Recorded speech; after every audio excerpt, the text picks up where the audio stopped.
இப்ப 2 பேரும் ஒன்னா இருங்கப்பா, அப்பதான் பிஜேபியை எதிர்க்க முடியும் அப்படின்னு திருமாவளவன் சொன்னா, திருமாவளவனுக்கு என்னாச்சுன்னு கேட்கிறான். இந்த அரசியலை புரிந்து கொள்ளுகிற வலிமை அவர்களுக்கு இல்லை. அதுதான் பிரச்சனை. அம்பலப்படுத்துவதில் உறுதியாக இருப்பேன்.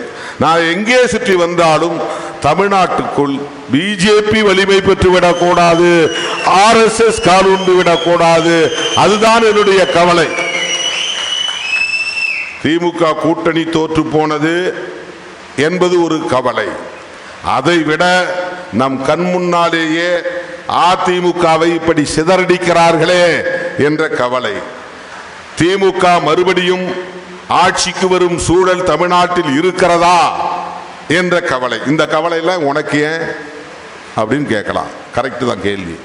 இது சராசரி மனிதர்களுடைய பார்வை. இதுதான் ஒரு ட்ரெடிஷனல் அப்ரோச், அதாவது ஒரு மரபு வழி அணுகுமுறை. நீ அதை தாண்டி நான் கவலைப்படுகிறேன்.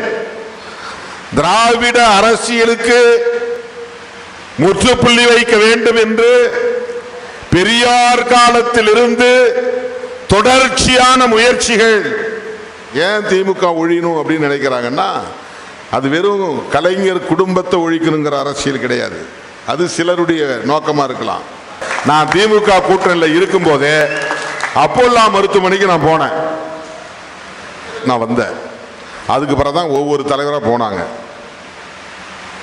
அந்த மரபு வழி அரசியல் கலாச்சாரத்தை உடைத்தவன் திருமாவளவன்.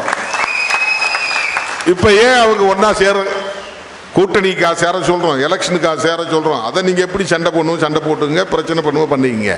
ஆனா பிஜேபியை எதிர்க்கணும் போது டிவிக்கு என்ன சொல்றாங்க, எங்க கொள்கை எதிரின்றாங்க. ஓகே. டிஎம்கே என்ன சொல்றாங்க, இவ்வளவு நாளா நாங்க எதிர்த்துட்டு இருக்கோம், தொடர்ந்து எதிர்ப்புன்றாங்க. இந்தியா பிளாக் என்ன சொல்லுது, அவங்களை எதிர்ப்பது தான் அரசியலுங்குது. அப்ப ஏன் இவங்க ஒரே அணிக்கு வரக்கூடாது? இதுதான் திருமாவளவன் எழுப்புகிற கேள்வி. இதுல என்ன தப்பு இருக்குது? கேரளாவில் காங்கிரஸ் இடதுசாரிகளும் பயங்கரமான மோதல்.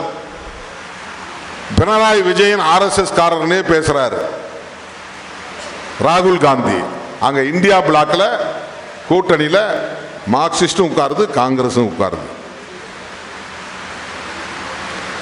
மேற்கு வங்கத்தில் மம்தா பானர்ஜிக்கும் காங்கிரசுக்கும் சண்டை.